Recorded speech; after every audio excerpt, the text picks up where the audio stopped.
Scott just made the point. Civil seems to be a lot more secure, not just.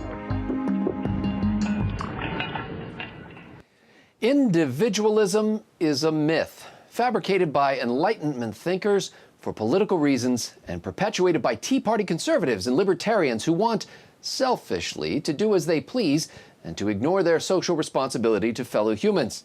That's the thesis of anthropologist John Edward Terrell in a recent New York Times column. And who am I to argue? After all, I'm just one man.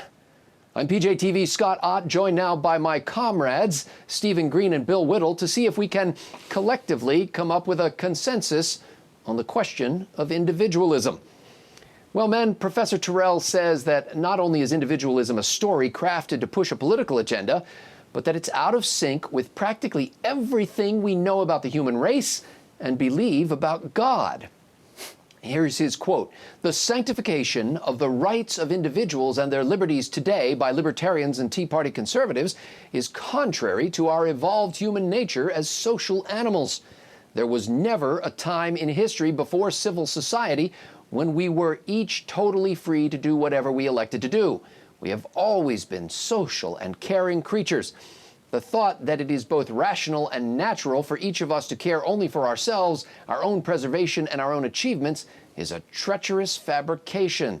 This is not how we got to be the kind of species we are today, nor is this what the world's religions would ask us to believe." Now, Terrell's point is that the difference between Republicans and Democrats comes down to worldview, and Republicans just don't understand the social way that the world works.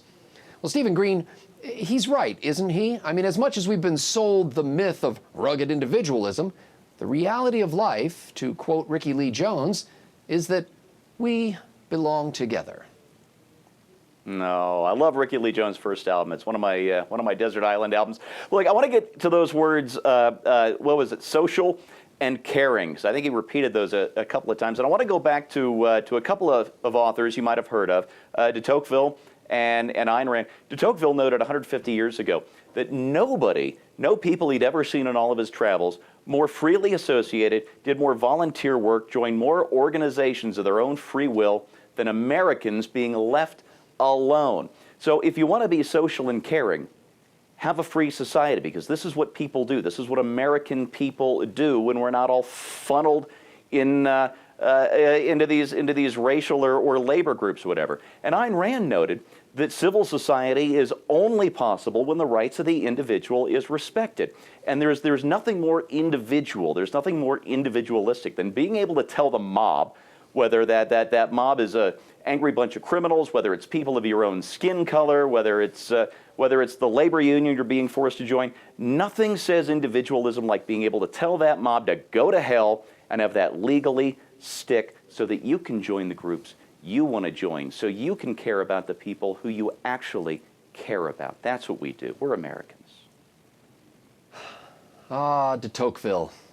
Fascist. Yeah. You know, most people couldn't survive a month without the network of relationships that provides you with everything you need.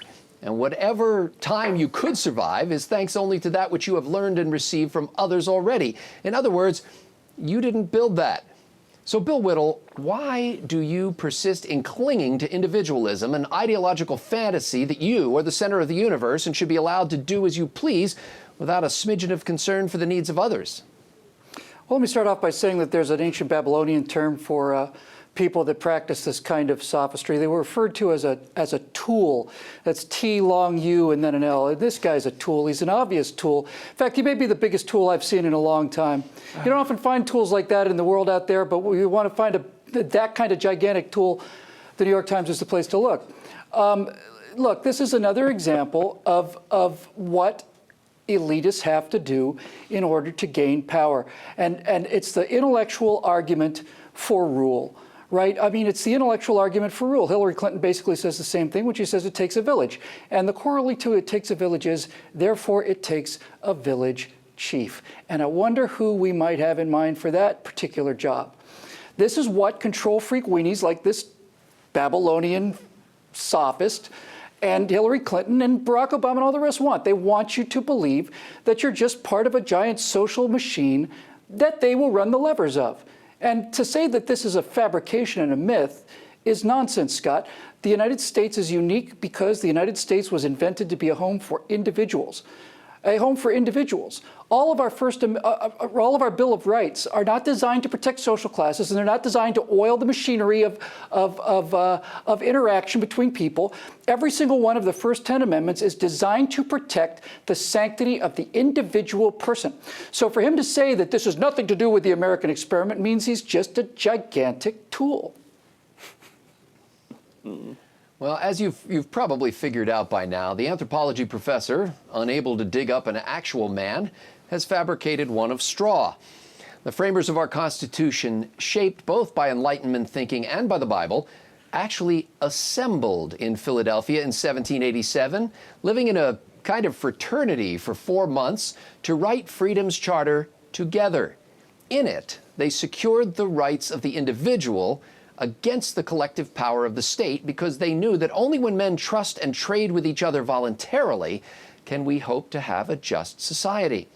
Now, today's Tea Party is the exemplar of a social organism, planning lectures, interacting on social media, putting together rallies and picnics. Even the name Tea Party conjures a gathering, whether to sip a beverage or to throw it in the bay. Leftists think that they can create a just society by squelching individual liberty because they think they know best what you should do. In reality, it is only through individual liberty that a just society can emerge and flourish.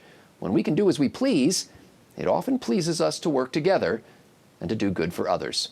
For Bill Whittle, Stephen Green, and the entire Trifecta crew at PJTV, a bunch of raging individualists, I'm Scott Ott, and we couldn't do this without you.